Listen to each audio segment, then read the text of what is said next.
એવો સંદેશ પૂગે કે ગલીએ ગલીએ નીકળીએ છીએ, કાળવા ચોક, થાણા રોડ, શીતળાકુંડ, હેડક્વાર્ટર, જેને કેટલા ભમપુરી, રાણાવ ચોક, એવા બધા અમારા ચોક છે એટલા એરિયામાં બધા ચોકે લઈએ છીએ, ચોકે ચોકે જઈને એવું બોલીએ છીએ, કાયદેસર જે કોઈ માણસ મરી ગયો હોય એ રીતની એની ઠાઠડી બનાવીએ છીએ, 2 દી લગીને ઠાઠડી અહીંયા પડી રહી છે, પછી એનું જે કંઈ હોય એનું કરીએ ને અમે એવું વિચારીએ કે આવું પરંપરા પ્રમાણે હાલ્યું આવે, અમારા વડવાઈ જે કંઈ કરીને ગયા અમે એની પરંપરા નિભાવીએ છીએ અત્યારે ના આ પાછળની પણ અમારી પેઢી છે એ પણ આવો પરંપરા પ્રમાણે નિભાવે.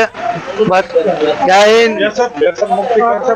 વ્યસન મુક્તિ કરશે બધા એવું અમે ઈચ્છીએ કે વ્યસન કોઈ જાતનું રહેવું ના જોઈએ એ માટે કરીને પરંપરામાં પણ કાઢીએ છીએ એટલે વ્યસન મુક્તિ થઈ જાય એવો વાલમ બાપો અમે કાઢીએ ઠાકડી બનાવીને.